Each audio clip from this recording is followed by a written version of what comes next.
दोस्तों जय श्री राम। मैं हिमांशु शर्मा आपके अपने ही YouTube channel astro with Sharma ji में आप सभी का हार्दिक हार्दिक अभिनंदन करता हूं। आज हम बात करेंगे बुध देव कुंडली के द्वितीय भाव में कैसा परिणाम देते हैं। बेसिकली अभी हम एक सीरीज ही चला रहे हैं जिसमें हम यह देख रहे हैं कि बुध देव कुंडली के अलग अलग 12 भाव में कैसा परिणाम देते हैं। इसके पूर्व के कार्यक्रम में हम बात किए थे बुध देव कुंडली के प्रथम भाव में कैसा परिणाम देते हैं। आज हम बात करने जा रहे हैं बुध देव कुंडली के द्वितीय भाव में कैसा परिणाम देते हैं। देखिए, जैसे ही आपको यह समझ में आ जाए ना कि बुध देव क्या है और कुंडली का द्वितीय भाव क्या है, हम इन दोनों को जैसे ही एक साथ जोड़ेंगे फलादेश स्वयं हमारे आंख के सामने आ जाएगा। तो देखिए, जो बुध देव होते हैं वह हरे रंग के कारक हैं। बुध देव को नवों ग्रहों में राजकुमार की संज्ञा दी गई है। राजकुमार कैसे होते हैं? टीनेजर्स एज को दिखाते हैं। हर एक सुख सुविधाओं को तो भोगते हैं लेकिन जिम्मेदारियां उसके ऊपर नहीं होती हैं। बिल्कुल विशेष ध्यान दे दीजिएगा, सुख सुविधाओं को तो भोगते हैं लेकिन जिम्मेदारी उसके ऊपर नहीं होती। जिम्मेदारी तो राजा के ऊपर होती है। बुध देव बुद्धि के कारक हैं। बुध देव को 2 राशियां प्राप्त है, मिथुन राशि और कन्या राशि। दोनों के दोनों द्विस्वाभाविक राशियां हैं। द्विस्वाभाविक राशियां अर्थात क्षणे रुष्टा क्षणे तुष्टा। हम बोलते हैं ना, पल में तोला पल में मासा। अचानक बहुत अधिक खुश हो जाना, अचानक बहुत अधिक दुखी हो जाना, तेज चाल होती है।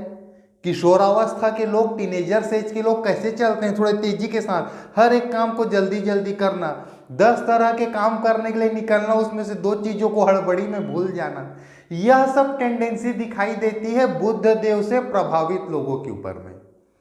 कुंडली का जो द्वितीय भाव है वह हमारे राइट आई को दिखाता है।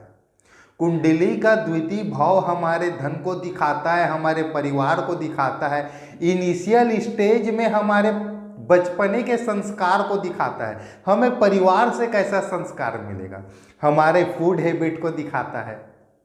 ठीक है, अब बात यह है कि जब द्वितीय भाव में बुध देव आकर बैठ जाएंगे तो परिणाम कैसा देंगे।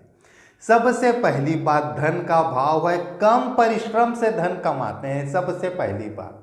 नंबर 2, धन को चूंकि बुध देव द्विस्वाभाविक राशि के स्वामी हैं, उनकी दोनों राशियां जो है द्विस्वाभाविक है, तो ये लोग धन कमाने के बाद इन्वेस्टमेंट को ना एक जगह नहीं करते हैं, 4-5 अलग अलग सेक्टर में अपने पैसे को बांटते हैं।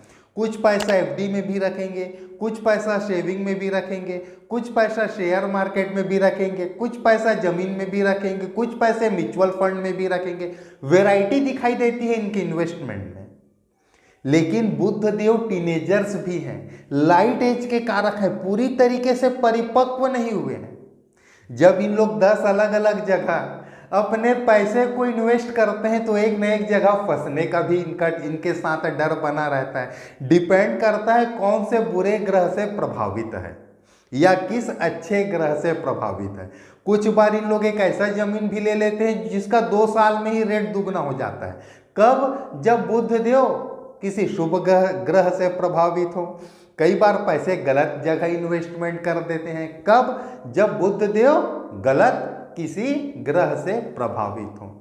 देखिए, ऐसा मैं क्यों बोल रहा हूं कि शुभ ग्रह के प्रभावित होने से बहुत जल्दी अच्छे जगह इन्वेस्ट करते हैं या बहुत जल्दी किसी बुरे जगह इन्वेस्ट करते हैं, उसके पीछे भी आपके सामने एक तर्क रखता हूं। देखिए, मैं हर हमेशा एक चीज कहता हूं कि हमारा जो चैनल है यह एक ट्यूटोरियल चैनल है, कॉमर्शियल चैनल नहीं है।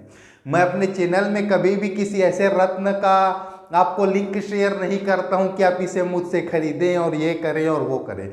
मेरा सिर्फ और सिर्फ यह एक उद्देश्य है कि आप इससे सीखें, अपनी स्वयं की कुंडली पढ़ें और भविष्य में होने वाली घटनाओं को समझ सकें।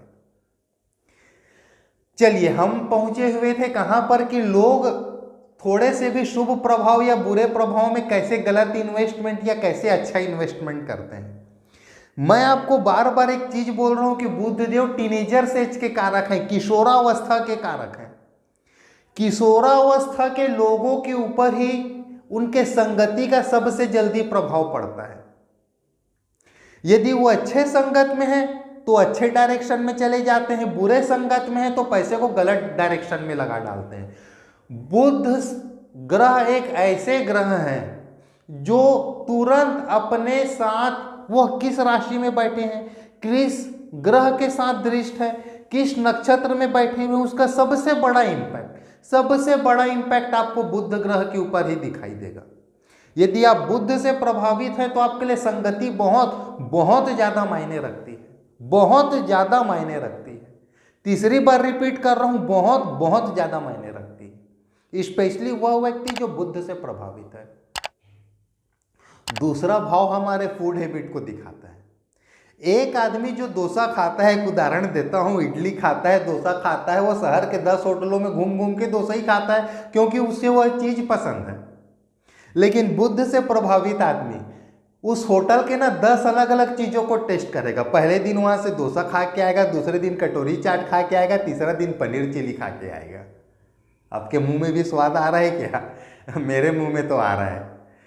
तो ये वाली एक जो टेंडेंसी होती है ना, बदल बदल के फूड को टेस्ट करना, वह एक टेंडेंसी देते हैं वहां पर बुधदेव। वाणी का कारक है और बुधदेव तो कम्युनिकेशन बुद्धि के ही कारक है। क्या होगा? बुधदेव वहां पे बैठेंगे, कम्युनिकेशन स्किल बहुत अच्छी होगी, बातों में कूटनीति भी, राजनीति भी, किस समय किस शब्द का प्रॉपर यूटिलाइज करते हुए लोगों के सामने बोलना है, किन चीजों को बोलना है और किन चीजों को नहीं बोलना है, ये वाली एक जो कैरेक्टरिस्टिक्स होती है ना, द्वितीय भाव में बुधदेव इन चीजों को देते हैं। लेकिन दूसरा भाव वाणी का भाव है, वहां पर बुधदेव आके पीड़ित हो गए। कुछ लोग होते हैं ना फेकू प्रवृत्ति के, लंबा लंबा डींग हांगते हैं। बुधदेव द्वितीय भाव में पीड़ित होने से यह चीज होता है। इनिशियल चीजों को दिखाता है द्वितीय भाव। बुधदेव जब वहां पर जाके पीड़ित होते हैं ना, कुछ बच्चे होते हैं जो बचपने में हकलाते हैं, वो वाली टेंडेंसी देता है द्वितीय भाव का बुधदेव वहां पर पीड़ित होकर। दोस्तों, वीडियो अच्छी लग रही होगी तो लाइक अवश्य कीजिएगा। कमेंट बॉक्स में जय श्री राम, जी हाँ, कमेंट बॉक्स में जय जय श्री राम अवश्य लिखिएगा। अपना प्यार मुझ तक जरूर पहुंचाइएगा। चलिए, आज के वीडियो को हम यहीं पर समाप्त करते हैं। अगले कार्यक्रम में हम देखेंगे कि बुधदेव कुंडली के तृतीय भाव में कैसा परिणाम देते हैं। आज के लिए आप सभी मुझे इजाजत दें। आज के लिए जय जय श्री राम।